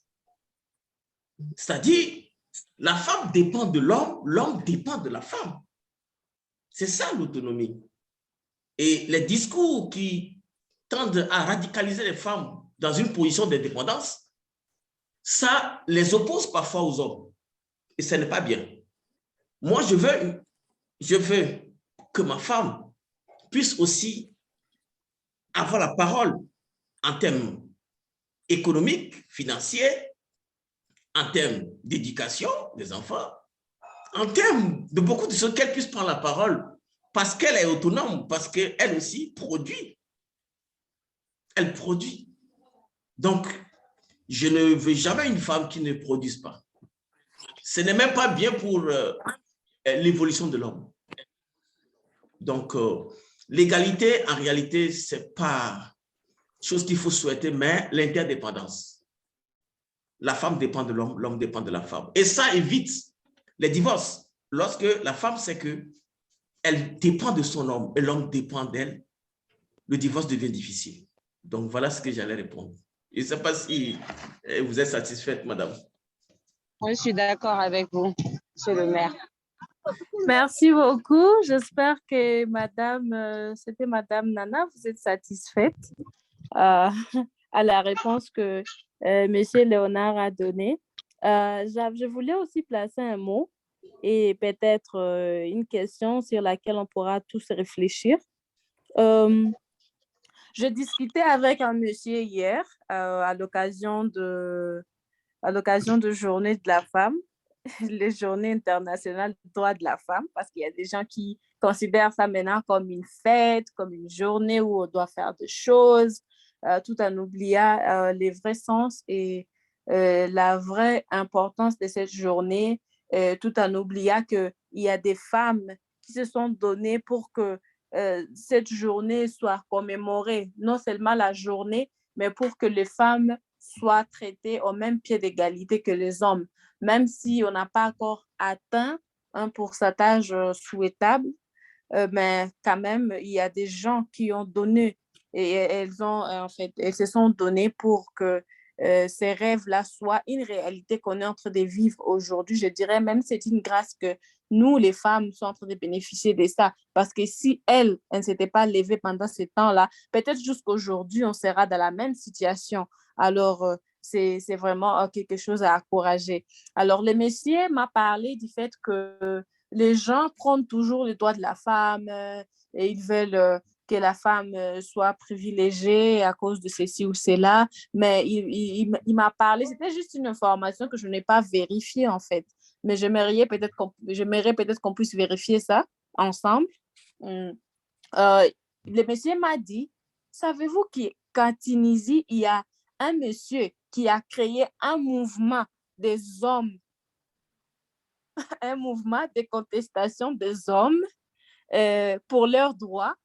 Il m'a donné un exemple. Il a dit non, dans la société, on sait que les hommes doivent prendre la responsabilité. Il y a beaucoup de choses que les hommes doivent faire. Il y a des gens qui disent, par exemple, que si un homme se sent libre d'exprimer son émotion, on dit que non, pourquoi tu pleures comme les femmes? Alors, le monsieur m'a dit qu'il y a un homme qui a créé ces mouvements-là. Il s'est vu que les hommes se sont sentis dans une position où ils doivent être forts, quelle que soit la situation, quelles que soient les circonstances, ne doivent pas pleurer. Pleurer, c'est pour les femmes. En fait, si, par exemple, dans une famille, le papa est décédé, on dit toujours, pourquoi pas dire que la femme va s'occuper de leur maman. On dit toujours, non, toi, les garçons, c'est toi qui va garder ta mère. Des choses pareilles. Je pense que ça aussi, c'est quelque chose qui est lié, en fait, au stéréotype et à la stigmatisation ou des conceptions, des perceptions que les gens ont, telles que les autres speakers dans les panels ont souligné, la perception. Donc, dans la société, culture, éducation, on vous dit que non, les hommes doivent être pareils et les femmes doivent être pareilles. Alors, c'était juste un mot que je voulais placer. Peut-être vous auriez une intervention. Surtout, j'ai beaucoup aimé l'intervention de M. Léonard. Peut-être il aura un mot à placer par rapport à ce que je viens de dire. Merci. Et madame, j'ai aimé aussi tout ce que vous avez dit. Et tout ça, je demande à chaque femme de pouvoir être responsable. C'est la question des responsabilités. La responsabilité, ce n'est pas toujours que c'est le bonheur. C'est devant aussi les défis. Quand il y a les défis, s'occuper de ses parents, se faire ci, faire, c'est les défis. C'est pourquoi je parlais tantôt de l'autonomie financière. Et quand la femme a une autonomie, elle peut assumer des responsabilités que les hommes peuvent aussi assumer. Dans ce cas, on peut lui confier la garde des enfants, la garde des parents, la garde de ceci et ça. Donc, je vous invite à plus de responsabilité devant les défis. Affronter les défis. Et je vais dire cette anecdote. J'allais donner une formation à Lomé il y a 2 ans. J'ai lancé la formation, je n'ai pas eu assez d'inscrits, mais j'avais seulement 3 inscrits et j'y allais. Et quand j'ai écrit à la coach Sarah pour dire, c'est Sarah, je n'ai pas eu tellement d'inscrits, mais je voulais laisser. Elle dit, mais va, ce sont là les challenges. Vous voyez, une femme comme ça qui arrive à me motiver. Donc, sans vous mentir, soyez déterminés, soyez persévérante. Les hommes fuiront devant vous si vous êtes persévérante. Donc, voilà ce que j'allais dire. Madame, je ne sais pas si vous êtes satisfaite. Merci beaucoup, merci. S'il y a une autre question, on pourra prendre une toute dernière question avant de clôturer. Une toute dernière.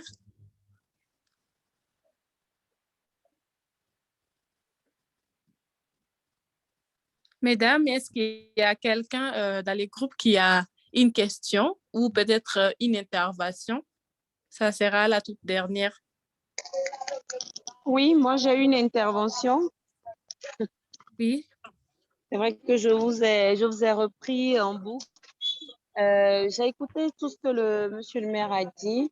Je voudrais ajouter aussi, comme j'ai eu à le dire lors de mon intervention, qu'il faut qu'on commence le travail depuis la maison. Moi, je donne un exemple. La semaine passée, j'avais eu des jeunes filles qui ont l'habitude de passer me saluer à la maison et tout. C'est des jeunes filles de... Moi, j'étais élève seconde de première. J'avais l'habitude de faire du yaourt, du pain et que je vendais en classe pour mes camarades. Donc, moi, ça m'a beaucoup aidé. En plus de sport, ça m'a beaucoup aidé parce que ça me permettait d'être indépendamment financièrement parce que mes parents me donnaient de l'argent, mais moi-même, j'avais quand même de quoi subvenir à mes besoins. Donc, quand ces jeunes filles-là, je les ai vues, elles venaient à la maison et tout, je me suis dit, mais tiens, est-ce que vous pouvez faire ça, vous pouvez faire du yaourt, vous pouvez vendre, se laisser berner par les petits garçons et tout. Elles disent non, tata.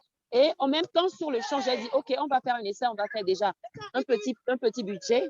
Et moi, je vous finance ce budget-là afin de vous accompagner. Les filles, je leur ai donné, elles sont jumelles, je leur ai donné 10 000, 10 000. Elles sont revenues me voir. Elles disent, madame, tata, on ne peut pas faire le yaourt parce qu'on n'a pas de frigo. Je dis, OK, maintenant, qu'est-ce que vous m'apportez comme solution? Tata, on préfère acheter des slips et vendre.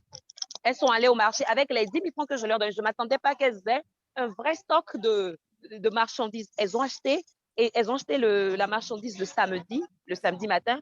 Le dimanche matin, elles étaient venues me voir pour me montrer tout ce qu'elles ont gagné. Elles ont mis des marges sur ces slips-là qu'elles vendent. Et maintenant, toute la semaine, elles étaient revenues me voir hier, mais j'étais vraiment sidérée. Et c'est des filles, en fait, je me dis qu'il faut quand même qu'on se donne confiance, qu'on se soutienne en tant que femme d'abord.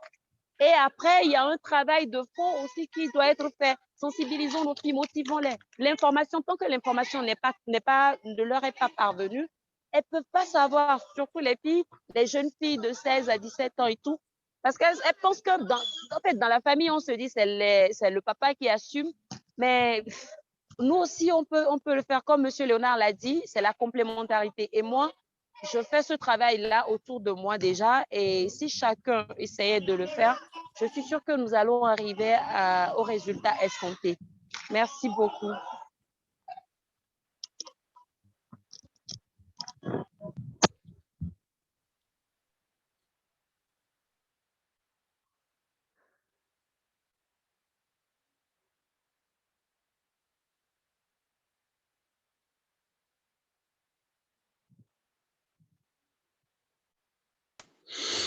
Allô, bonsoir, bonsoir. Bonsoir. Il y a Miss une autre Hélène. intervention de votre part? Oui, je suis là. En fait, je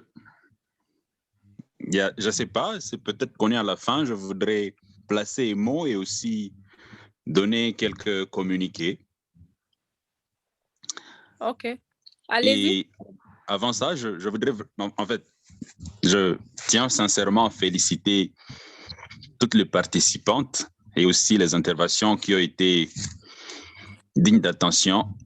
Je voudrais intervenir partant d'une intervention de notre sœur qui venait du Comore, je crois, qui, en faisant avec son prétendant, qui a rompu, je ne sais pas, c'est le prétendant qui a rompu ou elle-même a rompu parce que le monsieur pensait qu'une femme ne devrait pas faire le travail. Et ça m'a fait penser à une conversation que j'ai eue il y a peu avec Miss Sarah, en fait, il y a très longtemps. Je crois que c'est quand on se connaissait il y a des années.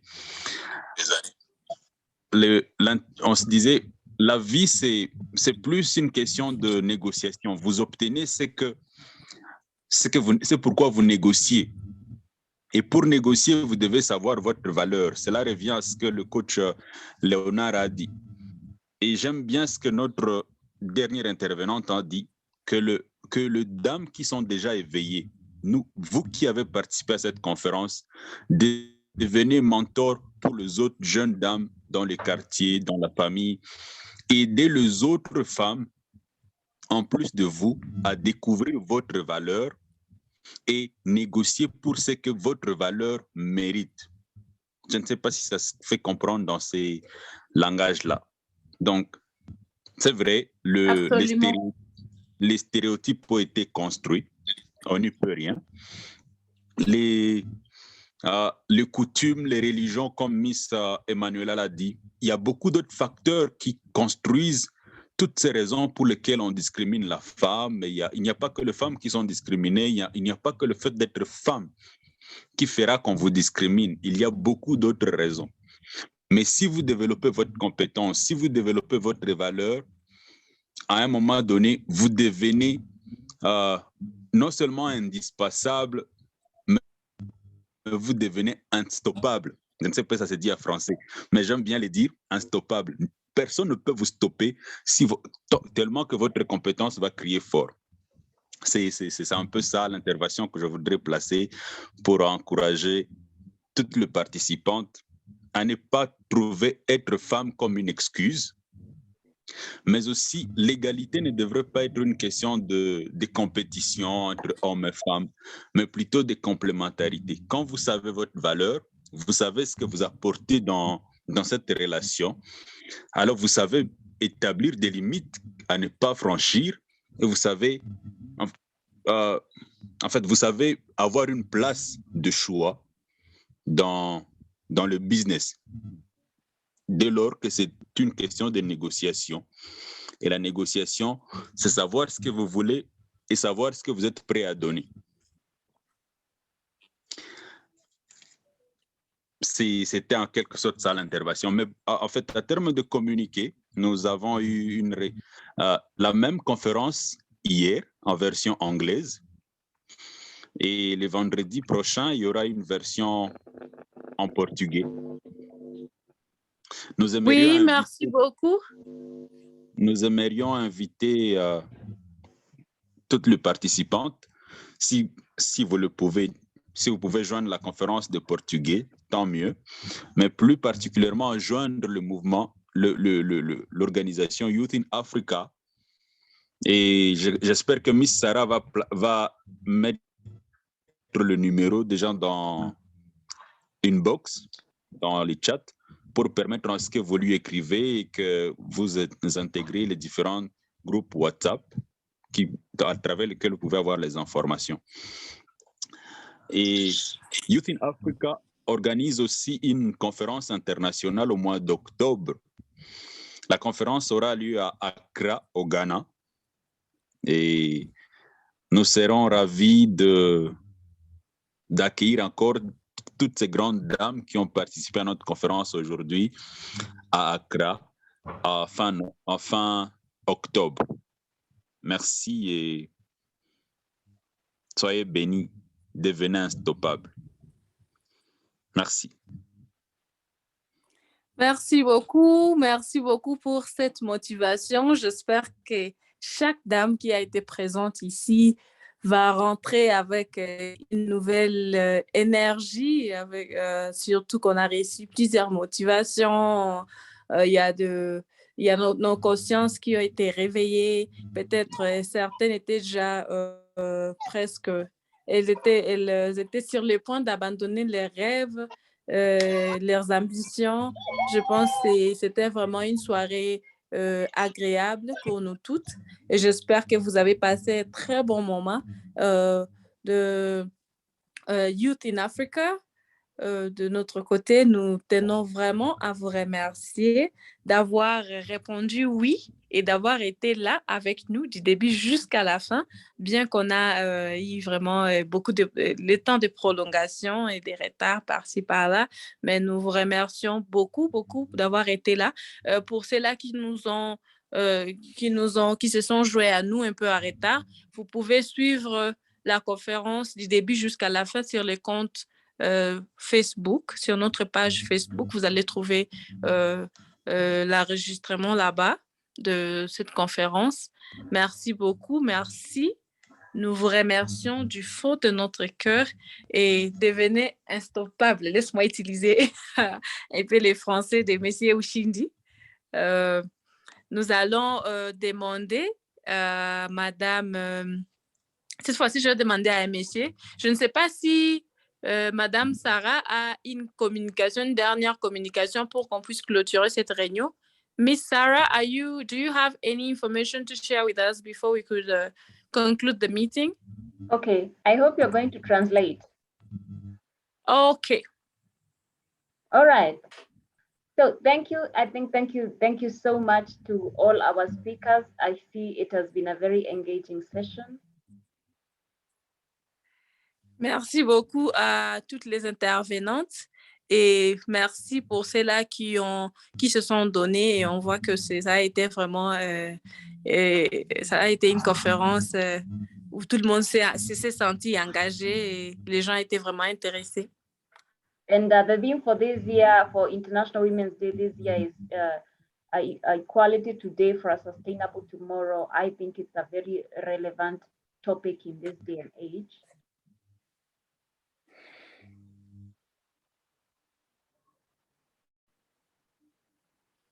I didn't get you. Could you?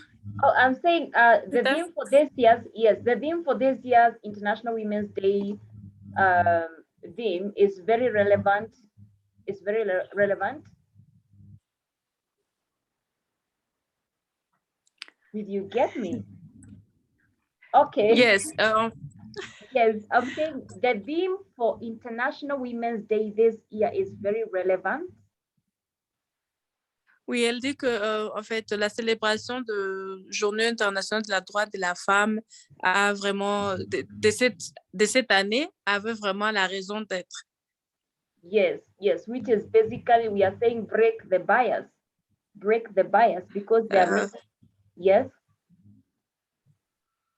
Oui, ça avait l'objectif de briser les biais, donc les préjugés.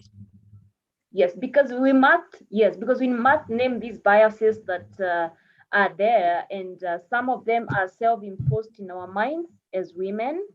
Some are imposed by the society, that there's a level that you cannot go as a woman, but we need to break these biases. Oui, nous sommes dans l'obligation de briser ces biais, ces préjugés, ces stéréotypes qui sont là. Des fois, c'est dans notre pensée, des fois, c'est créé par la société. Yes, and when we meet like this and we share from different societies, different parts of the world, different parts of the continent. Can you proceed? Sorry, can you hear me? Sarah, are you there? Yes, can you hear me? Hello? Can you hear me? It seems we've lost you. Really? Can you hear me? Can anyone else hear me?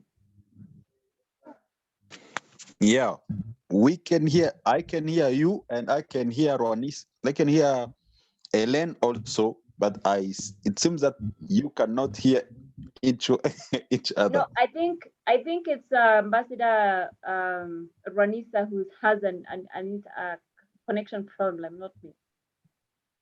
Okay. Yeah, because I think she was dropping, but it's okay. I think I hope she'll be back. Ambassador Ranisa, are you there? I don't think I can see her. Yeah, she dropped out. Okay.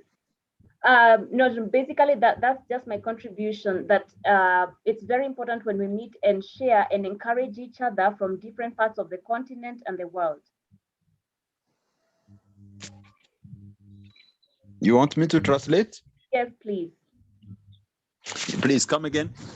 I'm saying it's very important when we come together as women and share how some of the biases that we are going through and how to break them.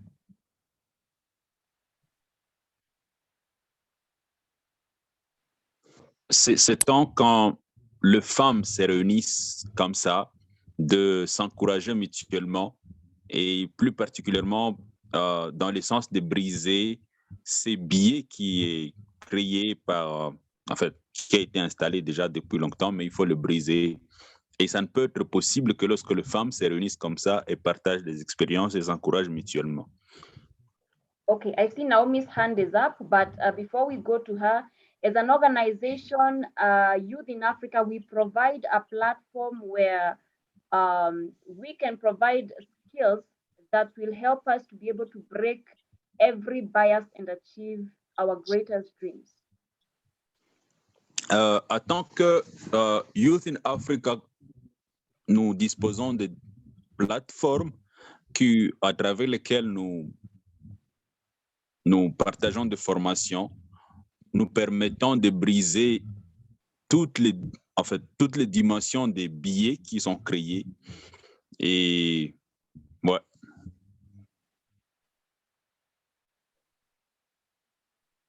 Can we hear you, Ambassador Ushindi? Yeah, back to you. Good. Yes, yes. So we invite each one, if you're not a member of Youth in Africa, kindly contact us. We have given our contacts there, here, even on WhatsApp, on Facebook. Kindly contact us, join the movement, and let us build each other up. Et si vous n'êtes pas encore membre de Youth in Africa, nous venons de partager dans le chat le numéro WhatsApp, il y a le lien Facebook. Contactez-nous pour rejoindre le mouvement, pour qu'ensemble nous fassions une grande force. Okay, very well. So I want to invite Naomi. Naomi has her hand was up. So Naomi, feel free, please take it away.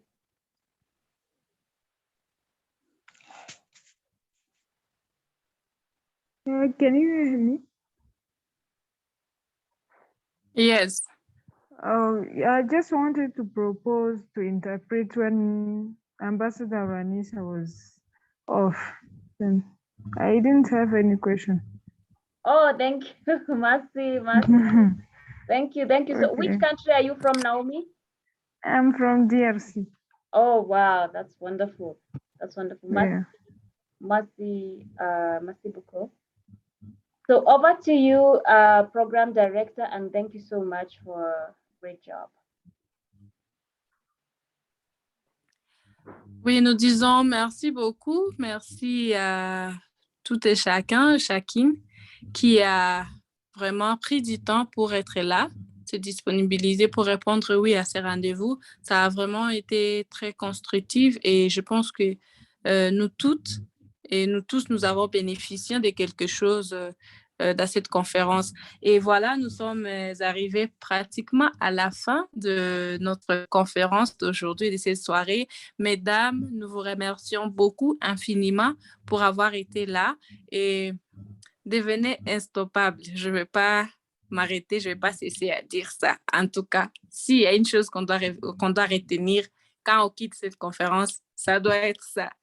Merci beaucoup. On va clôturer avec une prière. Comme on a commencé avec une prière, on va aussi clôturer avec une prière. Je vais demander à Messieurs Ushindi de clôturer cette session avec une prière. Et une fois encore de plus, merci beaucoup. Prions. Seigneur Dieu notre Père, merci. Merci parce que tu as réuni tes enfants. Tu as été Alpha, tu as été Emmanuel et te voilà Oméga. Le plus important reste l'application de tout ce qui a été appris au cours de cette conférence.